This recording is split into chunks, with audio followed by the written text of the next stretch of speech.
Acuérdense que esto es de amigos y obviamente este es nomás como que, pues una embarradita, bien la inquietud, más que aprendan mucho. Todo esto pues está en los libros, entonces, y seguramente mejor explicado.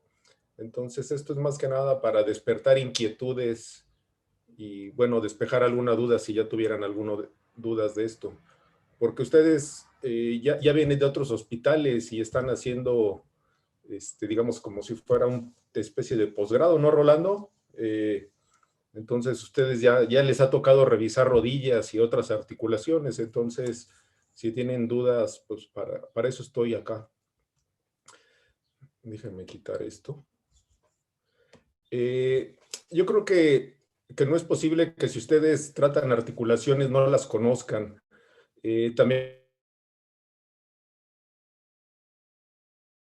les he dicho, y a pesar de que los digo cada año, pasan los años y no los veo por nuestros quirófanos, no es posible que ustedes palpan, diagnostican, tratan, viven, comen de las articulaciones o una buena parte de su práctica son las articulaciones y nunca hayan entrado a un quirófano, no operar evidentemente, pero a ver cómo es una rodilla, un hombro, un tobillo por dentro. Tampoco yo creo que no es bueno que no exploren aceptablemente una rodilla y a veces cuando andan en la consulta andamos chateando en lugar de poner atención y sacar provecho de los pacientes. Acuérdense, bueno, ahorita son tiempos difíciles en el hospital y no hay tanta consulta como regularmente hay, pero yo creo que en estos centros de captación de pacientes, de referencia de pacientes, puede haber que haya enfermedades o patologías o cosas raras que difícilmente vuelvan a ver en una práctica privada. Entonces yo creo que vale la pena siempre sacar provecho de donde estamos. Ay, no quiero. Y antes de poder que ustedes hagan diagnósticos y revisen, pues tienen que saberse la anatomía, sino pues la anatomía básica, no necesitan de estructuras y así como que lo más importante yo les puse aquí, pues son un montón de ligamentos que tenemos, son muchísimos, pero si ustedes se acuerdan de los colaterales, de los cruzados, que hay una parte posteromedial y posterolateral, yo creo que es más que suficiente acordarse de los meniscos, y ciertamente los meniscos dan mucha patología, pero no es la única causa de dolor y de inflamación de una rodilla. La articulación patelofemoral, especialmente ahora que tenemos una gran cantidad de mujeres, ¿no? Las mujeres ahora en el censo superaron a los varones y es como que más prevalente la patología patelofemoral en ustedes, las mujeres, que nosotros los varones, pues vemos mucho. También la patología patelofemoral está asociada con el aumento del peso corporal, entonces pues no es nada raro que veamos un montón de gorditos y gorditas con dolor patelofemoral, alteraciones del cartílago, y ustedes también se dedican a ver la patología de lo que está alrededor de las articulaciones, como músculos y tendones, entonces también es importante que se los sepan, que los conozcan. Esto de la biomecánica siempre se los pongo porque no es raro que nos lleguen interconsultas pensando que traen lesiones, llegan a la consulta con ustedes por dolor o inflamación, lo revisan y ustedes piensan que traen lesiones ligamentarias, pero aquí algo súper importante es que yo diría que un porcentaje muy grande de las lesiones ligamentarias se asocian a lesiones traumáticas. Es bien raro que haya lesiones ligamentarias, es rarísimo que una articulación esté laxa en un sentido nada más, porque sea un paciente hiperlaxo, o yo, como yo les digo a mis residentes a manera de guasa, porque durmieron chuecos, ¿no? O sea, no se rompe un ligamento, no se afloja un ligamento, nada más porque sí.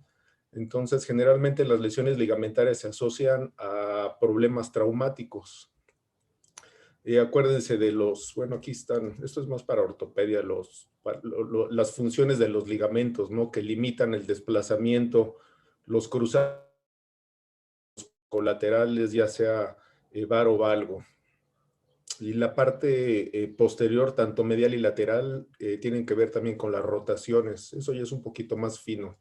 Pero yo creo que aquí lo importante es que se queden con que si ustedes ven que una rodilla tiene juego, pero un juego patológico, que nada más lo tiene de un lado y del otro no, pues quizás ahí sí tuviera que hacer un poquito más de anamnesis y ver si tuvo algún problema, eh, ¿cómo se llama? Traumático, mecánico, porque ciertamente, digo, ya me corregirán ustedes, pero yo creo que ningún problema reumatológico hace que una rodilla tenga juego patológico, así de la nada.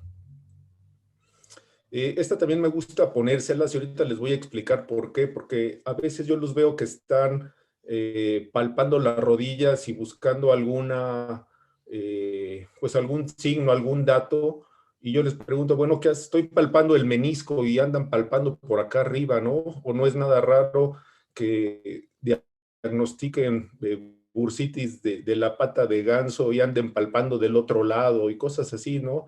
Entonces es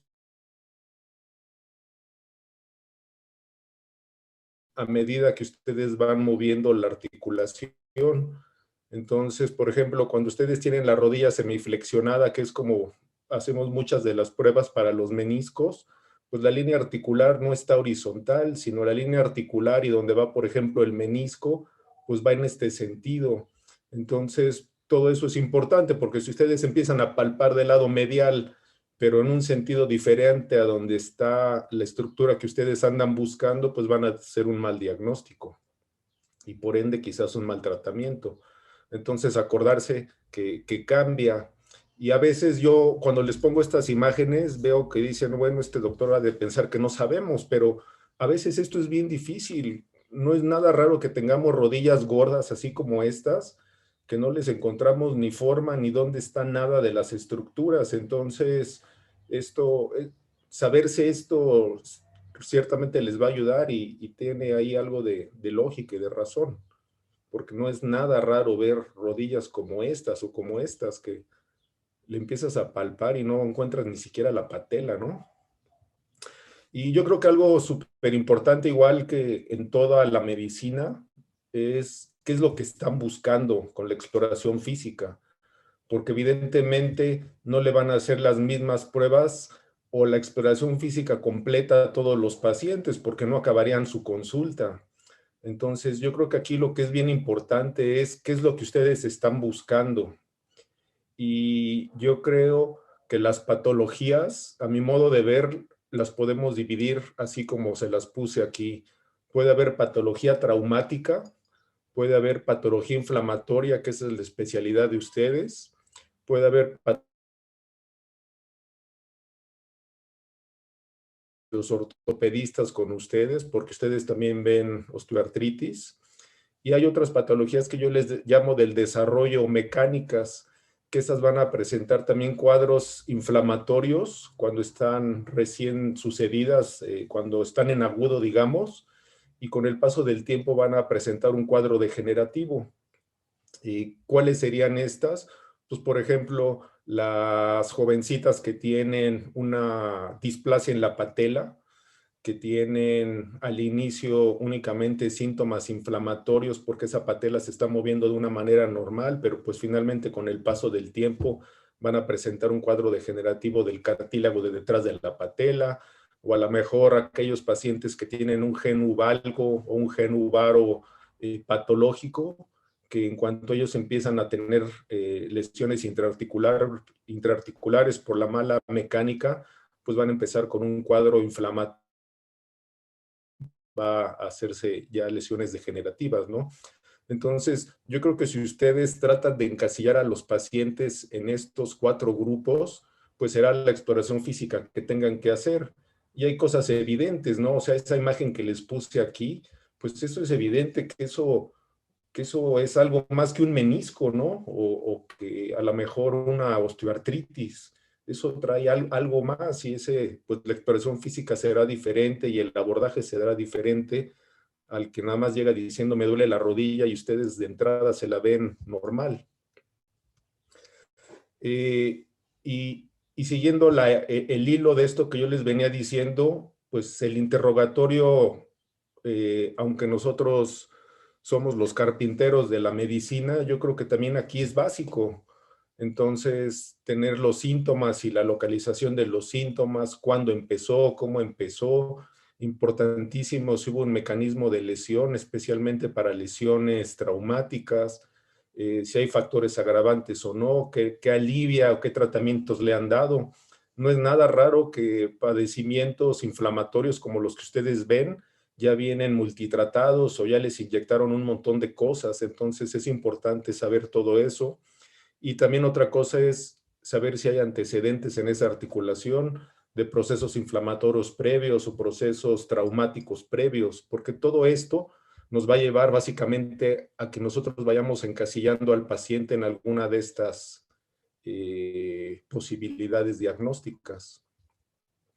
Para nosotros, los traumatólogos, como la mayor parte de cosas que vemos son rupturas y lesiones traumáticas, pues para nosotros es muy importante el mecanismo de la lesión, porque sabiendo cómo se lastimó, es que nosotros a veces, hasta sin revisarlos, podemos saber qué fue lo que le pasó al paciente. Entonces, no es lo mismo si hubo una lesión con un golpe o si fue porque pisó mal o porque si se le fue la rodilla cuando se movió apoyando y girando. Entonces, todo eso nos va guiando hacia dónde es el diagnóstico.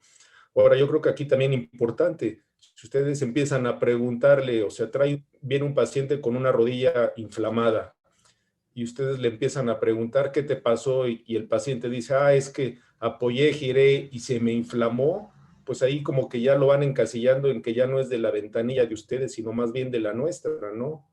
En cambio, nosotros es lo mismo. Si llega un paciente que no se ha caído, no se ha golpeado, no le ha pasado nada y de repente debuta con una rodilla súper inflamada, pues eso quizá ya no sea tanto mío, sino más bien de ustedes. Y todo eso lo podemos saber en la historia clínica. Si hay lesiones traumáticas, nos interesa mucho saber qué fue lo que pasó, porque depende del mecanismo, es que nosotros vamos a o de las estructuras lesionadas, ¿no?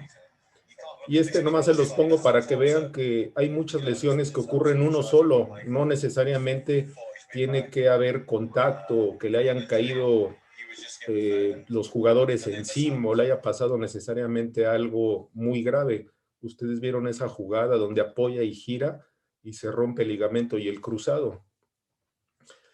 También es importante que nosotros les preguntemos de los síntomas asociados, si sintieron tronidos, escucharon alguna, pues sí, tronidos, si hubo inflamación inmediata o tardó mucho tiempo en inflamarse, si esa rodilla realmente se bloqueó o si ellos sienten catching. El catching lo reportan los anglosajones como esas sensaciones de que la rodilla sienten como que algo adentro se les atora, se les traba, sin ser un bloqueo real, ellos sienten como que algo adentro se les desacomoda, pues inestabilidad, ¿no?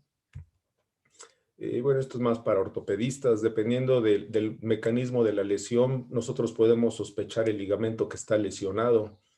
Y bueno, importante que tengan siempre su rutina de exploración, que relajen al paciente, que le descubran las dos rodillas y que revisen las dos rodillas, es importante. En la inspección nosotros podemos ver la marcha, si están bien alineados, si existen deformidades angulares, cómo está la piel, eso puede interesarles a ustedes, cómo está la posición de la patela, especialmente en las jovencitas, si tienen alteraciones en los pies, en la pisada. Después viene la parte de la palpación, a ver si existe crepitación, resaltos, bolas ¿cómo se llama? Tumoraciones, cómo están los arcos de movimiento, cómo anda de fuerza, eso también es importante. Y bueno, ya hay un montón de pruebas especiales según la estructura que ustedes quieran ir a revisar. Aquí yo les puse una lista de pruebas especiales, pero estas son unas de tantas, hay muchísimas. Y también aquí algo importante, cuando en medicina existen muchas cosas de lo mismo, quiere decir que ninguna sirve. Entonces, si ustedes se van a buscar artículos especiales sobre pruebas diagnósticas, pruebas clínicas diagnósticas, ustedes van a ver que hay un montón de pruebas que son específicas y poco sensibles y otras son poco sensibles y muy específicas.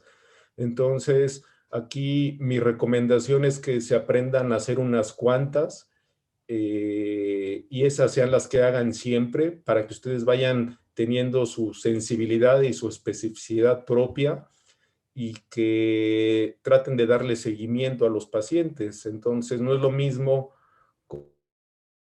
que ustedes hacen el diagnóstico y ya nunca más lo vuelven a ver, ¿no? Porque aquí nosotros en el instituto tenemos la ventaja de que podemos citarlos cuantas veces queramos. Entonces, si ustedes llega el paciente, lo interrogan, lo exploran, le piden sus estudios y después lo vuelven a ver, pues ya empiezan a hacer la correlación entre si su diagnóstico estuvo acorde o no con los resultados de los estudios y ustedes van aprendiendo qué pruebas les funcionan a ustedes y cuáles no les funcionan. Esto es básicamente lo que yo hago.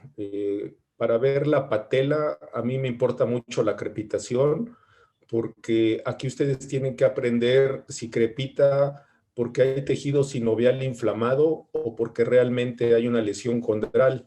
Y bueno, aquí desafortunadamente por Zoom es bien difícil hacer todo esto, pero no tiene mucho chiste. Entonces, pues nada más que haya oportunidad, dense una vuelta con nosotros a la consulta y les enseñamos todo esto. Ver qué tanta movilidad tiene, si son hiperlaxos. Y hay varias pruebas que son importantes como el FICAD, que es palpar el borde lateral de la patela, a ver si tienen dolor. Acuérdense que las patelas generalmente se lateralizan, no se medializan.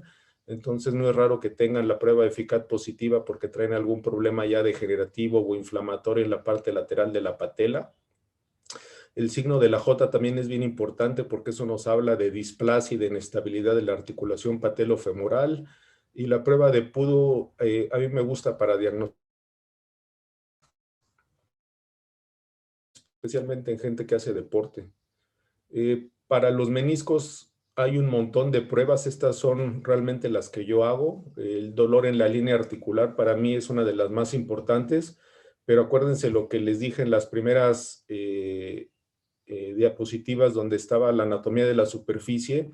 Para que tú diagnostiques un menisco porque tienes dolor en la línea articular, pues tienes que palpar la línea articular y no andar palpando alguna otra estructura. Las pruebas de McMurray y Apley yo son de las que más uso. De hecho, McMurray es la que yo diría que yo uso más, McMurray y Steinman, y Apley no tanto, de vez en cuando las uso. Y las pruebas de los ligamentos, de lo que se trata es de poner a prueba o en tensión a cada uno de los ligamentos que nosotros estamos buscando. Entonces, acuérdense que los ligamentos colaterales usamos las pruebas de varo y de valgo. Para el ligamento cruzado anterior, la mejor prueba que hay, inclusive mejor que el cajón anterior, es la prueba de Lachman. Cuando tenemos una ruptura del ligamento cruzado anterior, necesariamente tiene que haber pivot shift. Si no hay pivot shift, pudiera ser que estamos haciendo un mal diagnóstico o quizás fuera una lesión parcial, que sí hay, pero son raras. Y para el cruzado posterior y la esquina posterolateral, esta que se llama step off es para mí la más fácil de hacer y yo creo que ustedes no necesitarían más que saber hacer esta. Ahorita se las enseño y traigo algunos videos. Para los meniscos les digo que dolor en la línea articular, McMurray, la compresión creo que está en la literatura mejor calificada que a la distracción y Steinman. Entonces yo digo que ustedes sabiendo hacer esto es más que suficiente.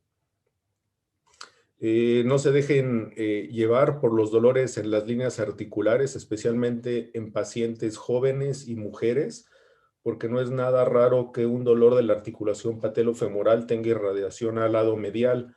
Entonces, en una gente joven con dolor anterior y que se va al lado medial, que no tiene antecedente traumática, que tiene las piernas en valgo, 99% de las veces va a ser la articulación patelofemoral más que un menisco roto, porque acuérdense que no hay ningún antecedente traumático, porque una jovencita adolescente va a tener un menisco roto de la nada. Entonces, ahí es donde ustedes van haciendo el encasillamiento, ¿no? de los pacientes, hacia dónde se van dirigiendo.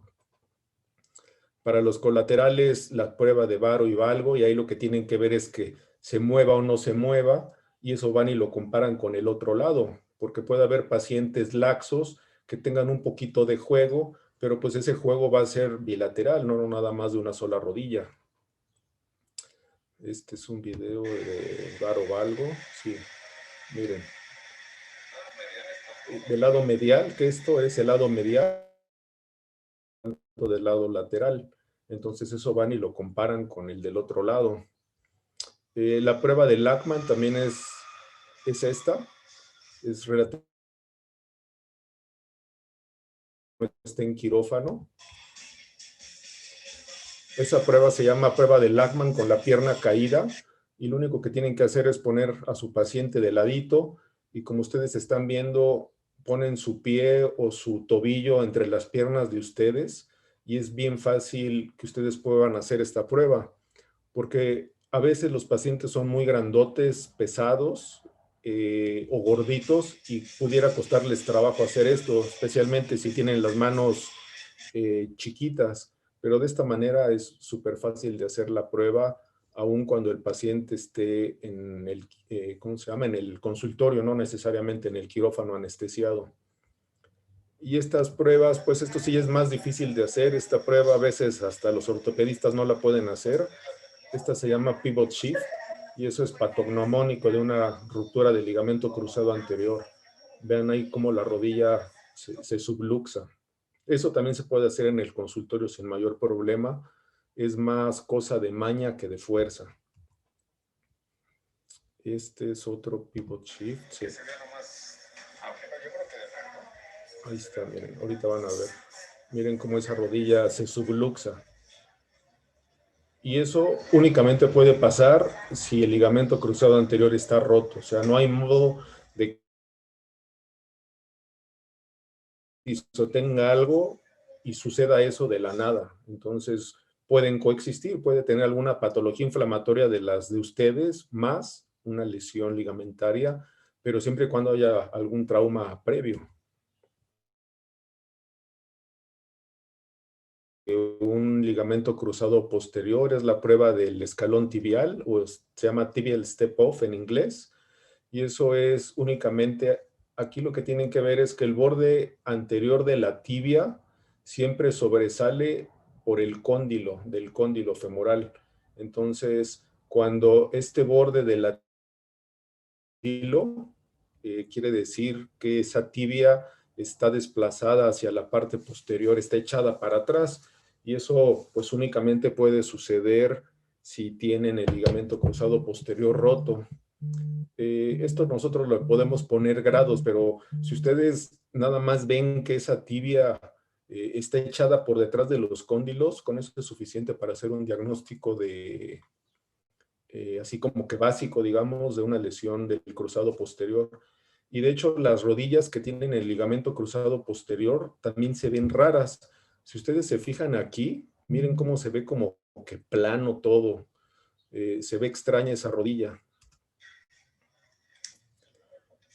Ahorita viendo que los isquiotibiales estén relajados y miren cómo yo puedo sacar a la rodilla, o sea, la tibia, perdón, la puedo desplazar hacia adelante y ya toma la forma normal de la rodilla, y cuando se va por detrás, pues se ve extraña. Entonces muchas veces el diagnóstico de un cruzado posterior lo hacemos también nada más con ver la rodilla porque se ve diferente. Miren, ahí está plano. Y ahí sale, miren. Ahí ya tiene la forma normal.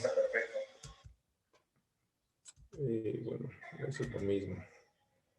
Ah, bueno, esta era, ¿saben qué? Me acordé, esta es la del cajón posterior. Cuando nosotros hacemos las pruebas tanto de cajón anterior como cajón posterior, nuestros pulgares a la altura de la línea articular, porque de esa manera nosotros sabemos si la articulación está reducida o no. Entonces, si ustedes ponen sus pulgares o su mano, nada más mueven hacia adelante y hacia atrás, no van a tener esa sensación fina de si la están reduciendo porque la tibia estaba hacia atrás o porque el cruzado anterior está roto y la pueden jalar de más. Entonces, si ustedes hacen eso, pudiera ser que tengan un diagnóstico equivocado porque no saben si la están reduciendo un posterior o un anterior lo están jalando, ¿sí me entienden? Entonces es bueno siempre tener las manos en la línea articular para que ustedes palpen precisamente el escalón y digan aquí está reducida y de aquí se mueve para atrás o se mueve para adelante.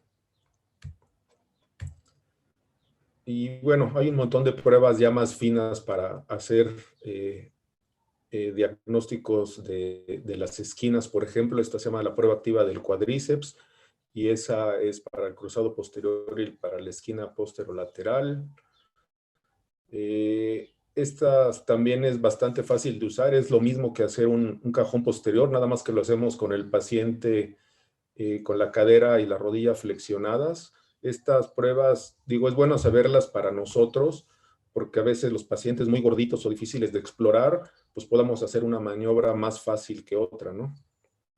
Pero con que ustedes se sepan lo básico es suficiente. Igual, cuando ustedes encuentran que hay más rotación, pues eso habla de una lesión ligamentaria.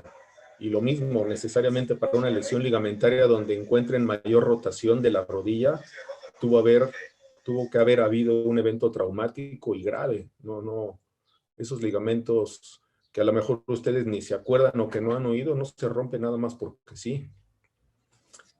Bueno, no sé si tuvieran alguna duda o alguna pregunta de esto. Sí, doctor, una pregunta, disculpe. ¿Puede existir condromalacia sin que exista clínica de dolor? Pues mira, acuérdate que la condromalacia ya es un término que, al menos en la especialidad de nosotros, está en desuso.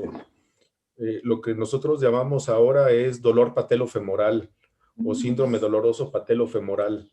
Y en el síndrome doloroso patelofemoral puede o no puede haber lesiones condrales en la superficie de la patela. Entonces sí puede haber lesiones condrales, sí puede haber una condromalacia y que el paciente no tenga dolor.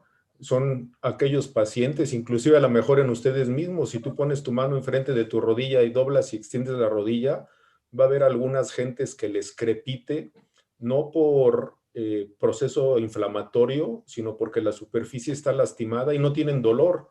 Entonces sí puede haber lesiones condrales patelofemorales asintomáticas. Muchas gracias, De hecho, doctor. ahorita en un artículo que les voy a poner de imagenología, ahí van a ver cómo no es nada raro que veamos lesiones patelofemorales totalmente asintomáticas. Ya. ¿Y depende que se activen, que tengan una lesión o que pase el tiempo, que disminuya el tamaño de, no sé, del músculo o la actividad? Realmente nadie sabemos. Yo creo que hay un límite que lo pasa si es cuando empieza a haber síntomas, ¿no? Mejor esta lesión no era suficientemente profunda o a lo mejor tenía buena masa muscular o a lo mejor el paciente no ponía a prueba o a tanta estrés esa articulación y no le molesta. Pero sí hay lesiones asintomáticas. ¿Ustedes Sí, diagnostican mucha condromalacia? sí cruje mucho las rodillas en los nuestros. Pero es que ahí lo que tú tienes que discernir, que sí se puede, es Ajá. si ese crujido es porque la sinovial está inflamada o porque es una lesión condral. Y Ujú. crujen, crepitan diferente, bien diferente. Además, las lesiones o sea, una condromalacia, un dolor patelofemoral, que no tenga lesiones condrales graves, difícilmente se va a acompañar de inflamación, muy difícilmente. Ujú. En cambio, los de ustedes no es nada raro que tenga problema inflamatorio sinovial y que esté desinflamada. Eso es raro, ¿no, Rolando? Sí, Generalmente traen líquido. sí, es poco frecuente. No, el tejido sinovial activado con cualquier cosa, o sea, ahora sí que no necesita mucho para inflamarse rápidamente. Y si hay una lesión condral, la inflamación es en agudo, tú lo sabes, Arturo.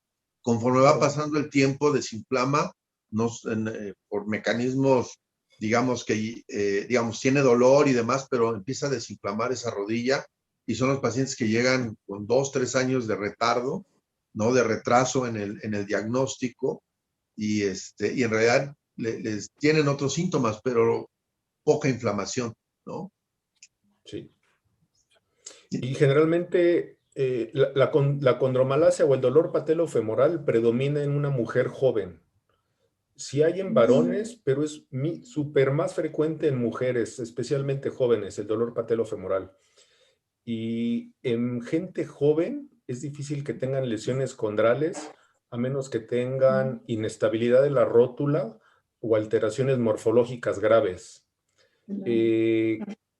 Pero a medida que va pasando el tiempo, como les dije al principio, esas lesiones se van volviendo artrósicas, se va viendo desgaste y la Es cierto. sintomatología también es diferente. Ayuda en ese Eh, caso palpar, disculpe doctor, el borde medial, el dolor exquisito que existe en ese caso.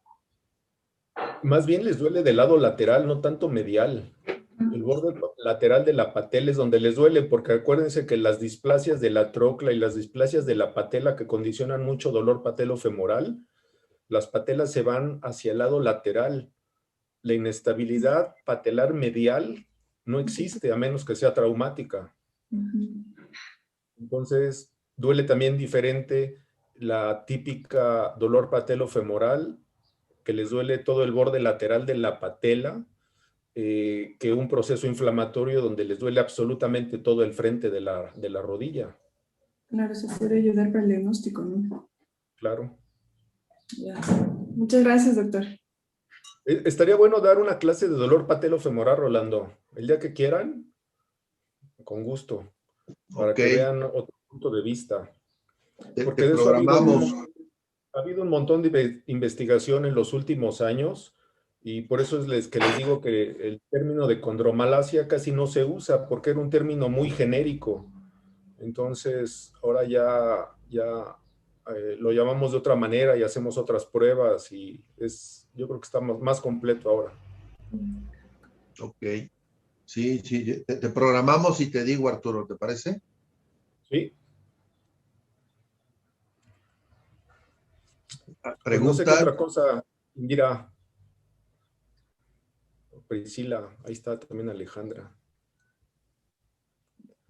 ¿Qué más? Hola, Déjenles de doctor. preguntas.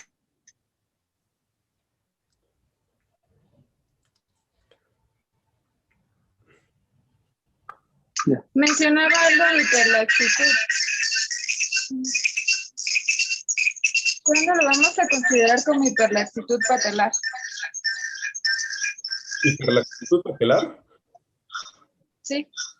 Pues es que acuérdate que la hiperlaxitud hay todo un síndrome. No puede haber hiperlaxitud patelar si no tienes hiperlaxitud en otras partes del cuerpo. Y están todos los criterios de hiperelasticidad, ¿no?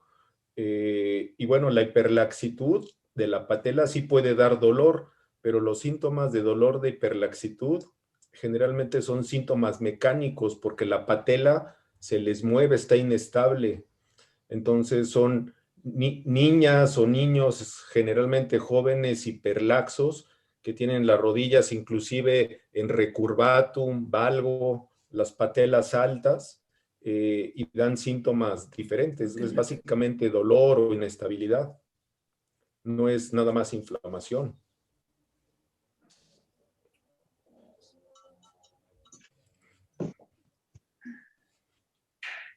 Buen día, doctor. Una pregunta. En tu experiencia de estas lesiones pues, de ligamentarias del cruzado anterior o colateral, medial o lateral, ¿cuáles son las que llevan una mayor incidencia en el desarrollo de osteoartrosis a largo plazo? Pues acuérdate que una vez que tú rompes los ligamentos intraarticulares, llámese el cruzado anterior o posterior, se está echando a andar el mecanismo, ¿cómo se llama? Natural de donde ya se liberan todas las citoquinas y un montón de cosas que ustedes saben muy bien y alteras el ecosistema de la rodilla y empieza las lesiones degenerativas.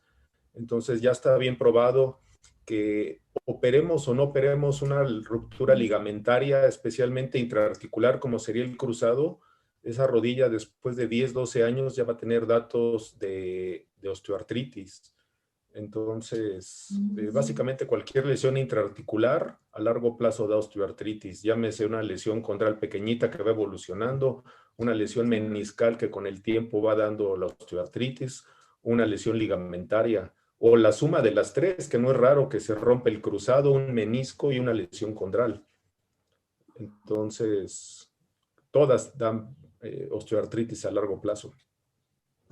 Doctor, ¿y entre más temprano se traten, mejor les va? O sea, en el sentido de desarrollar osteoartrosis, ¿o da igual el momento Pues que se fíjate traten?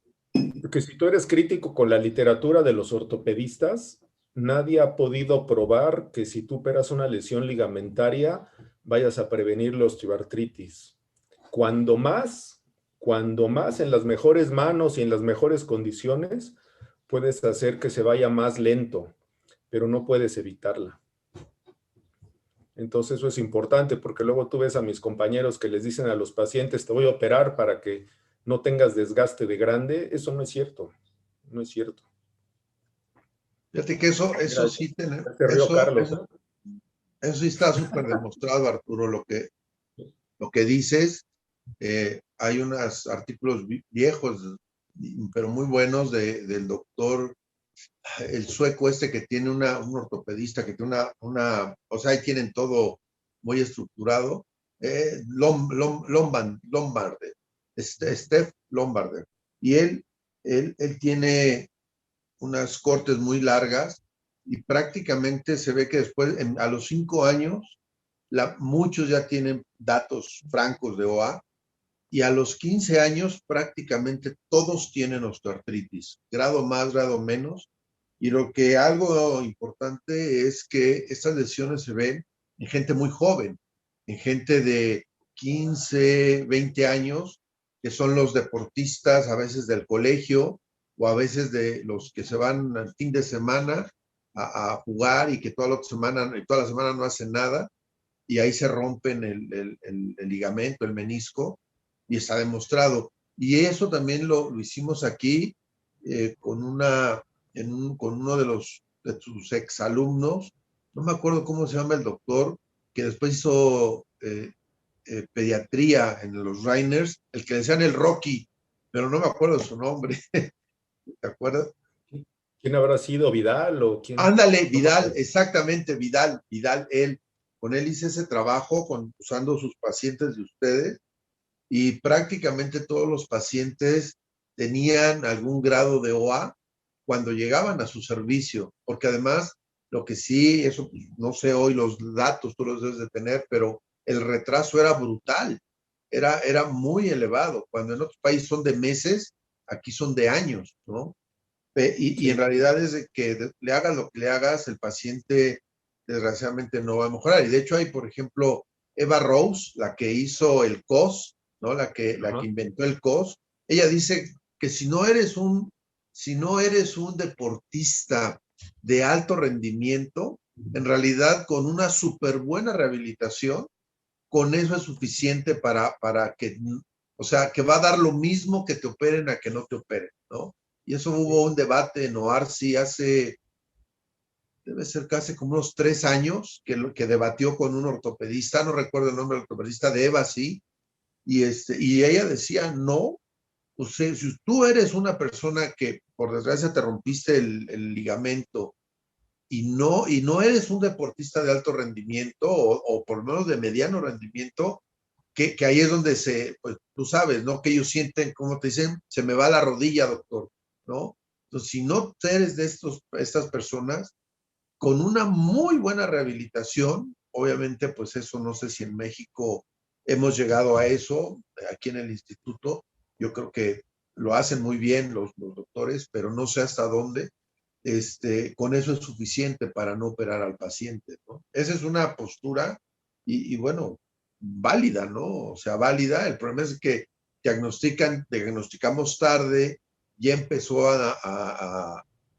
echarse a andar los mecanismos de desgaste, bueno, de disminución de volumen articular, y bueno, pues eso ya es como un círculo que no se para, ¿no? En realidad no se para o no sabemos cómo pararlo.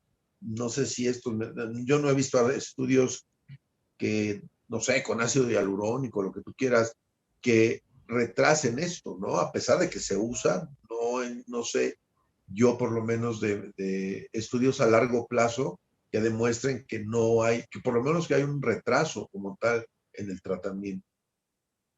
Sí, sí, pero es así. La cirugía no cura, a pesar de que lo que digan mis colegas.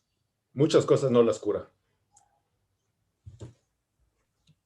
Oiga, doctor, ¿y usted está a favor de trasplante condral en las lesiones condrales?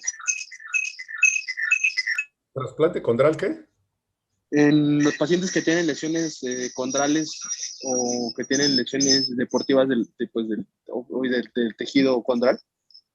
Sí, lo que pasa es que acuérdate que el trasplante condral tiene sus indicaciones y no es para osteoartritis. Los mejores resultados de cualquier técnica que tú hayas visto, ya sea trasplante osteocondral o cultivo de condrocitos, cualquiera de todas esas, son lesiones pequeñitas, traumáticas, postraumáticas. Entonces, pacientes con lesiones condrales extensas, pacientes con lesiones de osteoartritis.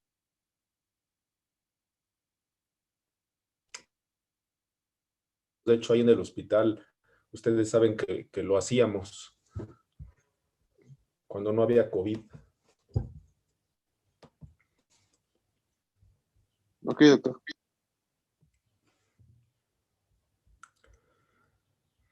Oigan, les paso rápido esta de... Ahí les mandé en el chat, no sé quién ya lo bajó, un libro de resonancia magnética de rodilla que está bueno. Y también esta... Ay, ¿cómo le hago? Esta charla que traigo acá de resonancia magnética, pues es también nomás para hacerlos pensar tantito, no es una clase de radiología de rodilla, sino es nomás hacerlos pensar tantito. Y aquí la primera es, ¿por qué solicitar una resonancia de rodilla?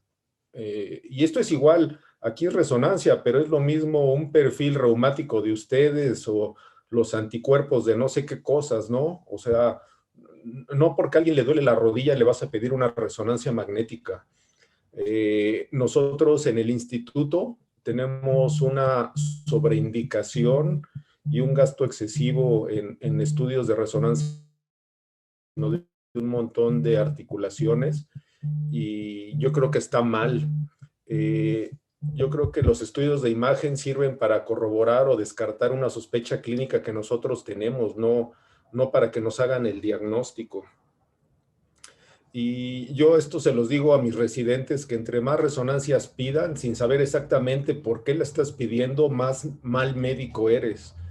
Y otra cosa también importante, si tú quieres justificar un tratamiento, bien o mal, por negocio, por quitarte al paciente de encima, porque lo estás haciendo por ignorancia, por negligencia, lo que quieras, lo único que necesitas es pedirle una resonancia magnética, porque en todos, absolutamente en todos, te van a reportar algo, pero de ahí a que el reporte tenga significancia clínica es otra cosa, otra cosa.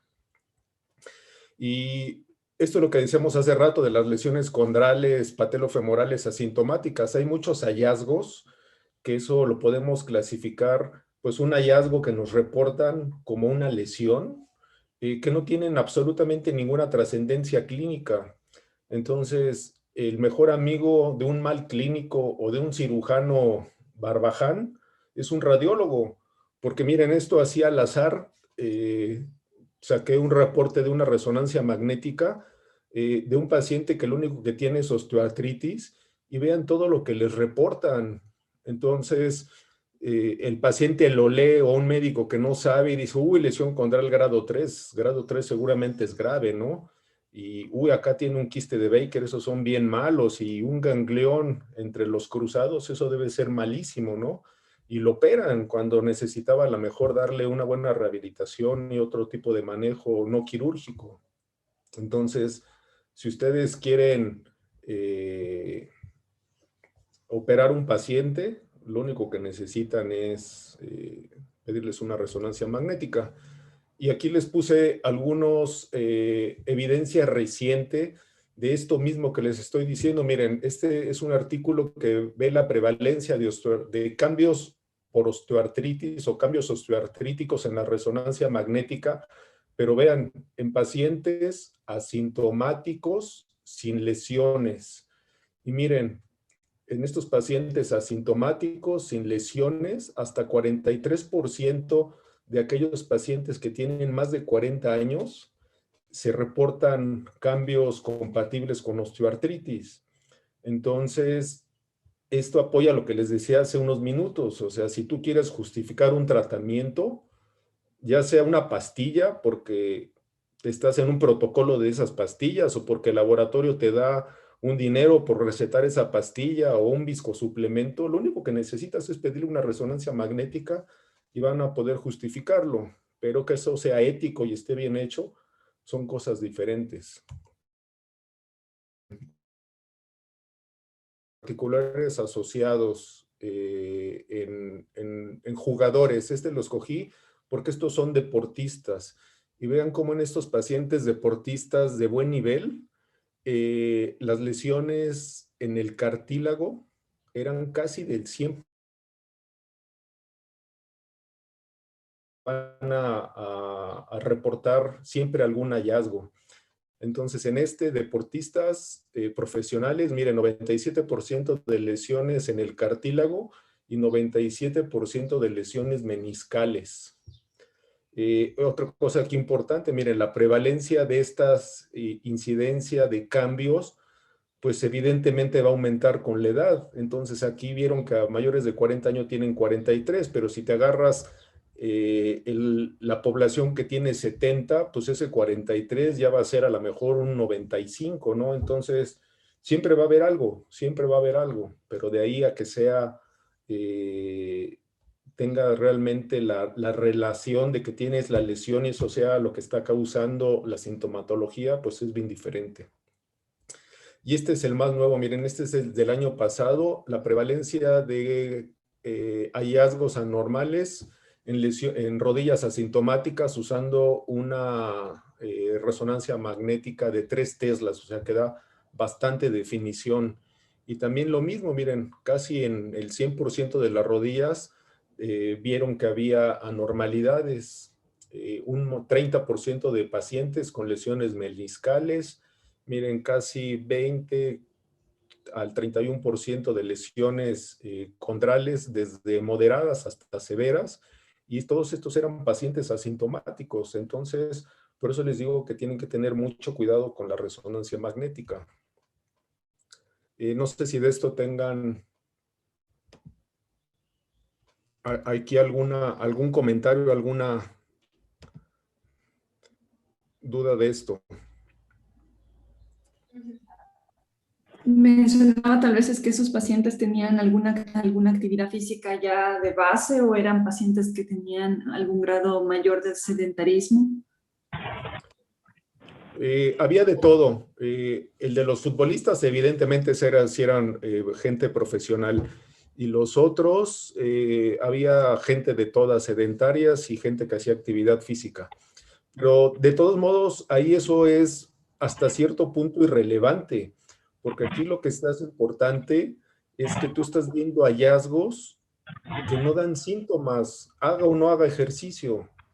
Entonces, no porque tú veas un menisco lesionado en un reporte o en una imagen y el paciente resulta que hace deporte y no le duele, vas a mandarlo con el ortopedista para que lo opere.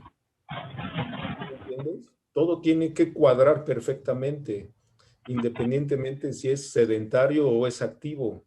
Si no le duele, pues ni tocarlo, ¿no? Sí, doctor.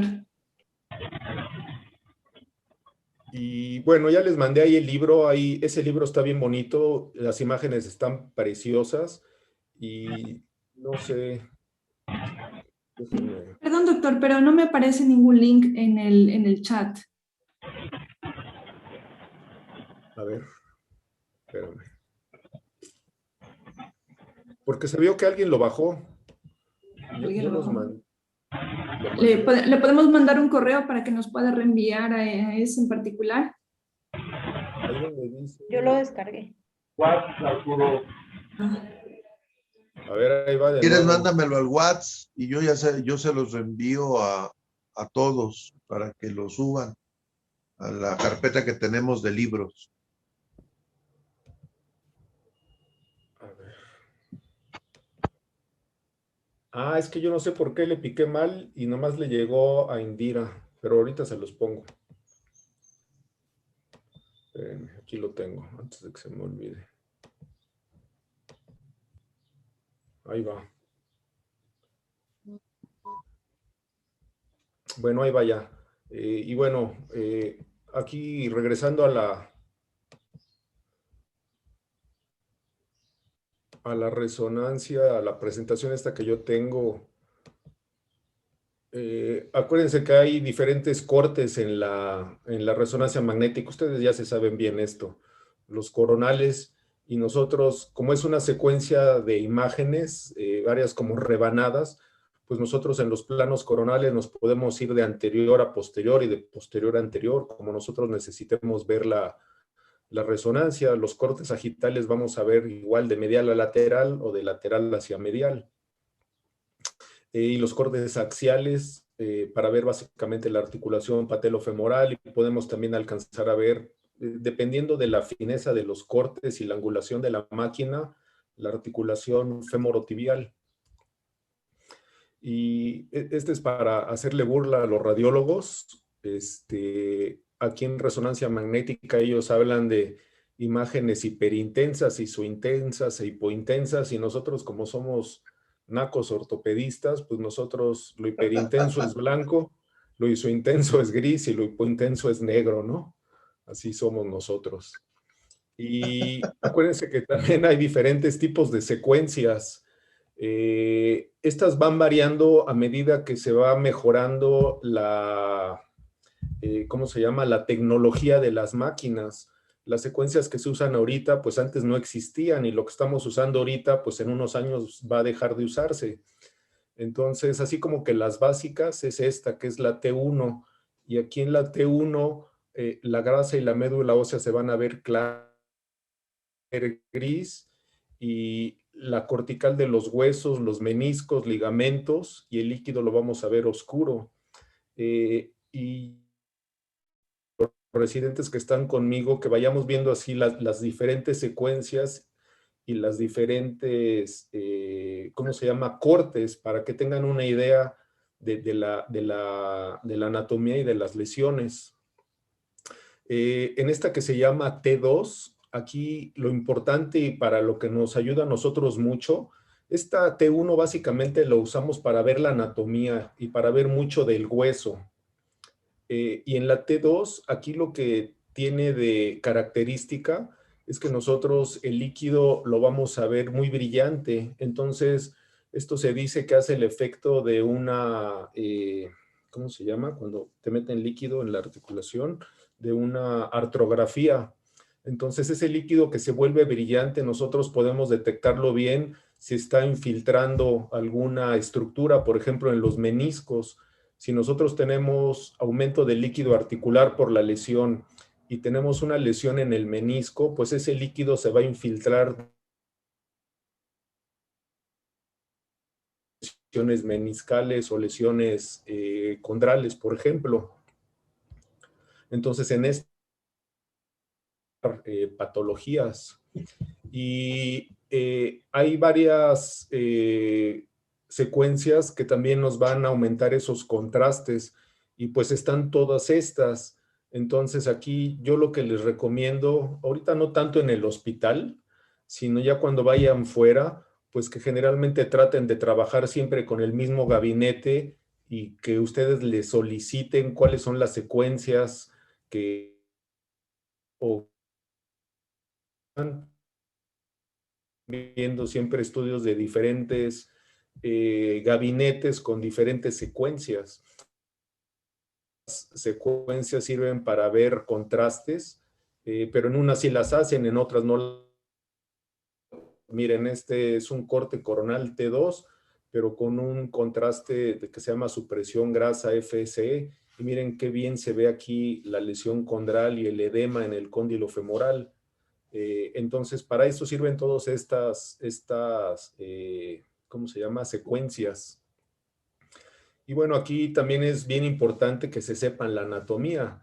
En general, si ustedes se saben la anatomía básica y ustedes han visto una rodilla por dentro, en este caso la rodilla, pues va a ser, yo digo que más fácil que puedan interpretar bien una resonancia magnética, pues porque ya se saben lo que andan viendo y si ustedes hicieron buena historia clínica y una buena exploración, pues ustedes ya van y buscan la lesión que ustedes están pensando.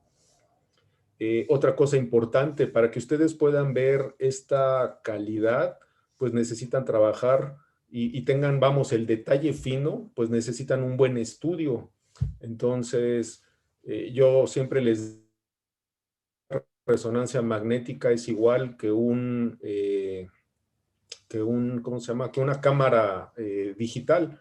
Hay cámaras digitales que vienen en el teléfono baratito y hay cámaras digitales con las que filman cine. Entonces, entre más calidad tenga tu estudio, pues más detalle vas a tener. Entonces, no es lo mismo la resonancia magnética de Salud Digna de 2,000 pesos que una del ABC o, no sé, la nueva del instituto, ¿no? Donde tiene una calidad espectacular. Por eso es importante que ustedes hagan la parte clínica y nada más se apoyen de las imágenes para hacer los diagnósticos y no quieran que la imagen les dé el diagnóstico, porque si es una imagen mala, pues seguramente va a ser un mal diagnóstico, ¿no? Entonces aquí van viendo la anatomía, cómo va cambiando y cómo van apareciendo y desapareciendo estructuras a medida que nosotros vamos avanzando en los cortes. Entonces, dependiendo de lo que ustedes quieran ver, pues es a donde van a ir a buscar. Otra cosa importante que yo no puse bien, el software para ver el estudio, porque no basta nada más, sino con el software que nosotros tenemos, de cosas. Entonces, eso también es importante y eso la verdad es que nunca lo había puesto, pero también es importante. Y bueno, la anatomía cambiar a medida que ustedes cambien de los cortes, entonces tengan un buen software y una buena, ¿cómo se llama? Imagen, ¿no? Y básicamente era eso. Mucho de lo que nosotros usamos la resonancia magnética es para hacer el diagnóstico de lesiones meniscales. Entonces, acuérdense que los meniscos, bueno, de hecho todas las estructuras son imágenes tridimensionales, entonces no basta verlo nada más en un corte, sino tienen que ir a todos los cortes y buscar las lesiones. Y entre más cortes tengan con la lesión que ustedes están viendo, sospechando, pues más certeza van a tener. Esta es como que la clasificación tradicional que usan los radiólogos. Básicamente las tipos hasta el grado 2 son lesiones o son imágenes, más bien imágenes que son normales, son las famosas lesiones intrasustancias o a veces son la vascularidad. Si tienen una resonancia magnética de muy buena calidad van a poder ver la vascularidad del menisco y no tanto lesiones. Las lesiones reales sintomáticas y que a veces necesitan, no siempre, necesitan tratamiento quirúrgico, son aquellas que involucran las superficies, digamos, libres del menisco. Esto que está dentro, yo les pongo de ejemplo, que es el relleno de un chocolate o de un Twinkie. No vamos a ir a morder o a cortar ese Twinkie para ver si adentro tiene algo. Entonces, estos que está aquí, pues evidentemente no son quirúrgicos y estos, algunas pudieran ser quirúrgicos, depende del paciente y del contexto en el que se encuentren. También las lesiones contrales las pedimos mucho la resonancia magnética y aquí, como les dije hace un rato, nos vamos más bien a las secuencias con supresión grasa T2 o un mapeo T2 que es esta que se llama Cartigram para que nosotros podamos evaluar mejor la superficie de la articulación.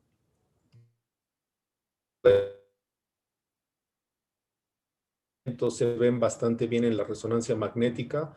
Entonces, lesiones de cruzado, de los colaterales, de las esquinas, es para lo que más usamos la resonancia magnética. No es el mejor estudio para ver fracturas, pero sí podemos ver fracturas como esta que está aquí abajo. Vean, aquí es una fractura de la inserción del ligamento cruzado posterior. Y miren cómo aquí nosotros podemos ver el fragmento óseo. Cuando queremos ver fracturas en general, pedimos más bien una tomografía, pero en la resonancia también podemos alcanzar a ver las fracturas. Y a ustedes les va a interesar mucho esto, que es toda la patología sinovial, ya sean benignas, malignas o inflamatorias, proliferativas. La resonancia magnética es un magnífico estudio. También para la patología ósea podemos usarla, pero les digo, no es lo que más utilizamos. Fracturas, contusiones óseas como esta que está aquí, son las que vemos súper frecuente cuando vemos lesiones ligamentarias, lesiones osteocondrales, tumores o osteoartritis, como es el caso de esta imagen, ¿no? Que ya se ve los cóndilos planos, irregulares, sin superficie articular, el menisco extruido, osteofitos. Pero la verdad de las cosas es que esto también nosotros lo podemos ver en una radiografía, ¿no? Excepto el menisco, pero lo demás lo pudiéramos ver en una radiografía. Entonces, no sé hay mucho cuál sea el criterio de ustedes, por ejemplo, usar un estudio como una resonancia para hacer el diagnóstico de una osteoartritis. Y bueno, hay un montón de estudios y de artículos, mucho de eso. Si quieren, con mucho gusto yo se los paso. Y bueno, este libro que les acabo de mandar está bien bonito, las imágenes están padrísimas y pues ahí viene mucho, bueno, de Oye, hecho viene Arturo, ¿me todo lo puedes lo que debe. mandar el libro al WhatsApp? ¿Por qué no llega Sí, a esta cosa, ¿cómo se llama? El chat de aquí del Zoom. No sé por qué. sí, ahorita te lo mando. Y yo se los mando tenemos un chat aquí interno y lo mando y tenemos una carpeta compartida para todos en Drive y ahí está todo el material, libros y estas cosas. Sí, de Disculpa hecho, lo una hago ahorita antes de cosa. que se me olvide. Gracias. Es que lo tengo en la computadora, pero ahí va ya.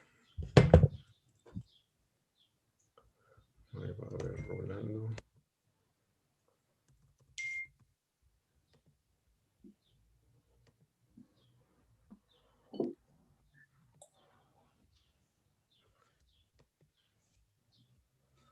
Ahí vaya subiéndose al WhatsApp. Disculpe, doctor, una consulta. Estaba muy interesante ese programa de resonancia en el cual se podían ver las partes anatómicas y el complementario en imágenes. ¿Es algún programa en particular? Esas me las robé del internet, pero en cualquier programa que ustedes usen para ver resonancia magnética o imágenes digitales, ustedes pueden compaginar los dos planos, un Ajá, coronal y un sagital, y ver cómo se sí. van moviendo. Estaba muy, muy interesante. Muchas gracias. Yo uso Radian, no sé cómo se llame ese es para Android, yo no uso Mac, pero es el mismo que tiene un nombre en Mac, no recuerdo el nombre, Arturo, a lo mejor tú lo tienes. El que yo uso ¿cómo se llama? Aquí en la Mac. Ay, ese no es, es este. Se llama Radian y obviamente compras la Este se licencia llama, cada año. creo que aquí lo están viendo, ¿no? Mi pantalla. Sí, El que yo uso se llama Oros. Aquí está. Y es es el este que está mismo, solito. creo que es el mismo, nada más que en versión Mac, creo. Yo no sé si ustedes conocieron uno que se llamaba Osiris. Ah, sí.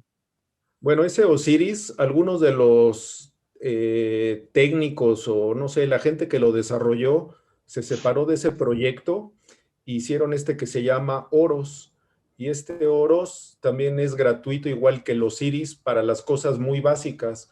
Si ustedes quieren ya filtros y cosas especiales que no creo que los necesiten para lo que nosotros hacemos, tiene algunas cosas que cuestan, pero este es gratuito. Miren, ahí está, Oros. Y hay para todas las plataformas, para Windows y para Mac. Y es gratuito. Entonces, en ese ustedes pueden pueden descargarlo, lo único que les pide es su correo y ya.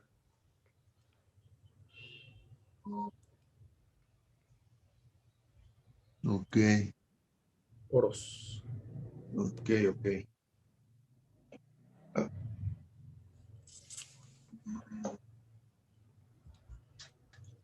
Ya llegó el libro, ya lo mandé. Ah, órale. Gracias. No, pues ¿de qué? Doctor Almazán, yo tengo una pregunta, gracias por la plática y por el libro. En relación al uso del ultrasonido en la rodilla, doc, ¿en qué situación cree que sea más óptimo solicitarlo? ¿Más en relación a lesiones ligamentarias, doctor?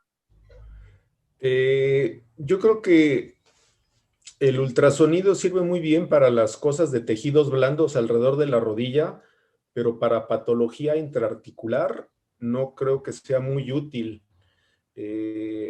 Porque acuérdense que, por ejemplo, los ligamentos cruzados es súper difícil verlos con el ultrasonido porque están envueltos por hueso, entonces difícilmente los vas a poder ver. Ahora, las lesiones meniscales, puedes ver muy bien lo que sería el cuerpo y el cuerno anterior del menisco, pero toda la parte posterior del menisco, que es donde están el 99% de las lesiones sintomáticas, es súper difícil verlo. Las lesiones de los ligamentos colaterales, del medial lo puedes ver muy bien, pero la parte lateral con el ultrasonido cuesta mucho trabajo porque los ligamentos son súper delgaditos y van en trayectos que no son, digamos, paralelos, son muy oblicuos, entonces cuesta mucho trabajo verlos. Patología sinovial, la patología de los tendones, de los músculos, pues sirve bien, pero si quieren ver patología intraarticular, no les sirve mucho. Para hacer punciones, yo la verdad de las cosas es que yo tengo un ultrasonido desde hace como 8 años en el consultorio y para hacer punciones de la rodilla, nunca en mi vida lo he usado más que para tomar algunas fotos para alguna plática. Pero siendo honesto, para picar una rodilla, ya sea para que yo la infiltre o para que haga una artrocentesis, no lo uso. ¿Y en hombro? En el hombro sí, en el hombro para hacer infiltraciones y para hacer diagnóstico especialmente de bíceps y de patología del manguito rotador y hacer seguimientos funciona bien. Ya si te quieres ir a patología más adentro, artrosis, patología del labrum, ahí cuesta más trabajo, ¿no? No se alcanza a ver bien. De acuerdo. Gracias. Oye, tú sí tienes grande, ¿verdad? El ultrasonido, o sea, no Tengo como uno compadre que que tiene se uno llama... pequeñito. No, yo tengo uno, es portátil, pero no es de los chiquititos. Es uno que se llama Sonosite. Ok, ok. Yo tengo uno de esos. No te escuché bien. Yo tengo uno que se llama Sonosite. A ver.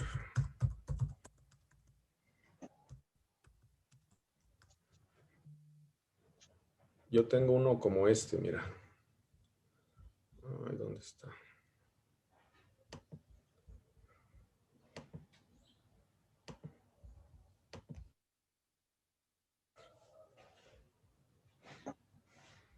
Que sí es portátil, pero no es el chiquitito que se conecta al teléfono. Ok.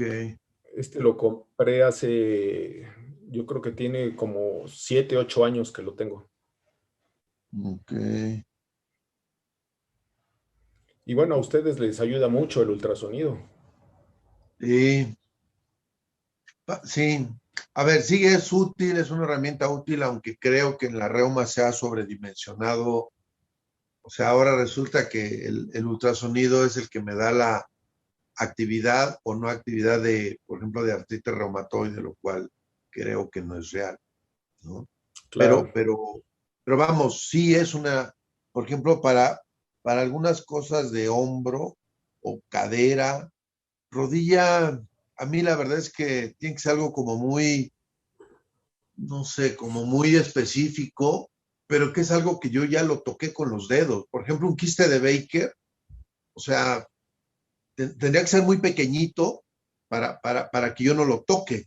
Pero si yo toco un quiste, o sea, yo no necesito, o sea, ya sé lo que voy a ver, ¿no? Entonces, no. Para la pata de ganso, la verdad es que eso ya está demostrado, que la mayoría no son patas de ganso. ¿Quién sabe por qué le duele al paciente? Aunque le duele en el sitio de la inserción de la pata, ¿no? Pues Claro. no ves patología en ultrasonido en resonancia y no sabes exactamente qué sea. Claro, cuando es muy evidente, ¿no? Pues sí se ve, o por ejemplo, es raro, ¿eh? Yo no sé, a lo mejor tú lo ves más por deporte, pero por ejemplo, un Osgood-Latter en adulto, pues tío, le tocas el tubérculo y está caliente, cabrón, pues ¿qué más quieres saber? Pues ya sé que ahí tiene líquido, ¿no? Claro.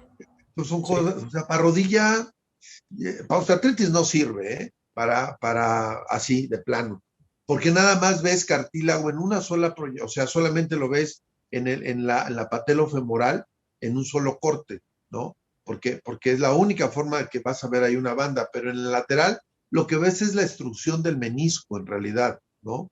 Tú lo pones en longitudinal o en transversal y sobre todo transversal, y ahí es donde ves, tú bien sabes, cómo se extruye el menisco, que es un signo indirecto de patología de rodilla, ¿no? De OA, pero cartílago no lo ves, ¿eh? En realidad nomás lo ves ahí en cadera, pues obviamente para infiltrar sí es útil, ¿no? Yo la verdad se las mando a Carlos, pero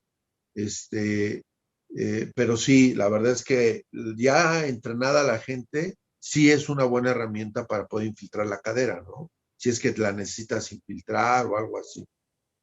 Sí. Para la rodilla yo donde lo uso en mi consulta, porque sí veo gente más activa, veo de todo, pero sí me llegan deportistas para las tendinopatías patelares, por ejemplo. ¿Qué Claro. otra cosa? Más que para mí lo uso como para enseñanza, por ejemplo, en la osteoartritis, eso de que tú le enseñes al paciente cómo tú haces un poquito de varo o valgo y el menisco entra y sale, ahí entienden que es desgaste, no es una lesión de menisco lo que les está produciendo el dolor y ya tú les explicas que arreglándole el menisco no va a mejorar nada, por ejemplo, ¿no? Fíjate que Pero eso, no tanto, perdón, no tanto que me dé termina. información a mí, sino más bien como de enseñanza al paciente. Fíjate que eso que mencionas ahora, Arturo, es súper importante para todos. Recordar que un porcentaje no tan despreciable de gente de mediana edad, incluso sin dolor, tiene algunos cambios en los meniscos, ¿no? Y eso, pues, como tú dices, si llega en algún manitas calientes, lo operan y en realidad, pues sí, a lo mejor le rasuran, le cortan un poquito, pero eso no es la causa de dolor como tal, ¿no?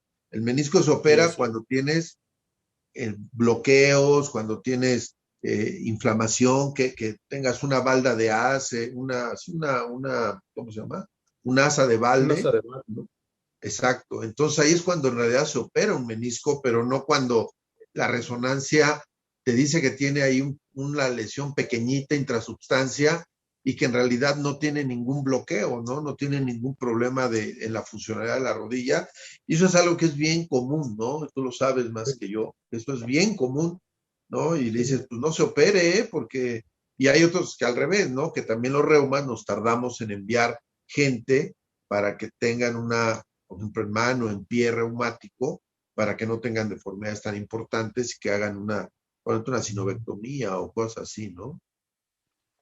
así es. ¿Alguna otra pregunta? Pues creo que no. No, doctor, muy buena plática, muchas No, gracias, muchas doctor. gracias. No, yo sí tengo una. Adelante. Sí. ¿Qué tan frecuente ve usted extrusión meniscal, doctor, en gente con osteoartritis? Eso es bien común, súper común. Y ¿Y qué va primero? el ¿Usted de qué ultrasonido. tendencia es la OA o la extrusión y que eso favorezca la OA? No. Pues es que nadie sabe, pero lo que se ha visto es que si tú haces, por ejemplo, el tratamiento quirúrgico de la osteoartritis cuando el paciente tiene extrusión meniscal, los resultados generalmente son muy malos. No son malos, son muy malos. Porque cuando tú ya ves extrusión meniscal, quiere decir que ya está comprometida toda la anatomía. Y tú meter la camarita o abrir la rodilla y limpiar no sirve absolutamente de nada porque no estás corrigiendo nada. Entonces ahí tendría que Entonces, ir directo a la prótesis ya. a una prótesis Sí. o algún otro tratamiento conservador si no se quieren operar. Oye, pero a ver, Carlos, bueno, a ver qué opina Arturo, pero no todas las OA que tienen extrusión meniscal son grado 4, ¿eh? No, Hay algunas que tienes con grado 2, grado 3, sí, y por eso lo no, preguntaba, porque yo y no tengo necesariamente tienes que mandarlo luego ¿cómo se llama? A prótesis, ¿no? Ajá. O sea, sí hay gente con grado 2, y eso, acuérdate que en el estudio que hicimos de OA aquí, y eran grado 2, acuérdate, encontramos un porcentaje no muy alto, pero no recuerdo ahorita los datos, con extrusión de menisco, y eso no significaba que, además eran gente con relativa OA temprana, ¿no? Sí, pues por eso lo preguntaba, porque yo acabo de ver un paciente en mi consulta con una extrusión meniscal y radiográficamente es un grado 2. ¿Y lo operaste? No, por supuesto que no, bueno, pero yo sí lo mandé con el ortopedista. Bueno, pero Lo va a mira, operar. déjame decirte algo.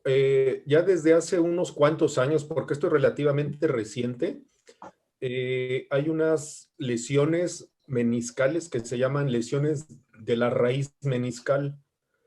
Cuando esa raíz meniscal, que es, digamos, la estructura que fija el menisco, se rompe, ese menisco se puede extruir, pero las características y el paciente es diferente de que tienen esa lesión al que tiene osteoartritis.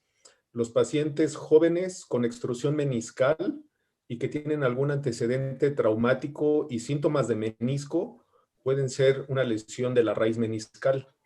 En cambio, cuando es un paciente añoso con cambios radiográficos evidentes, esa extrusión meniscal es secundaria a la osteoartritis.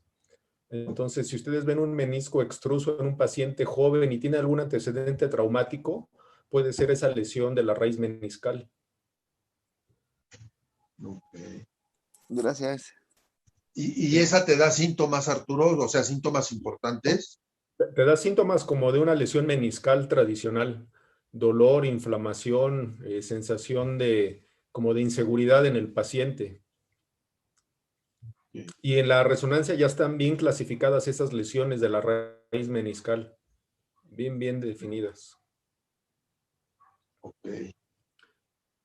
Pero generalmente son jóvenes sin osteoartritis. Claro, claro. Muy bien. ¿Alguna otra pregunta para el doctor Almazán?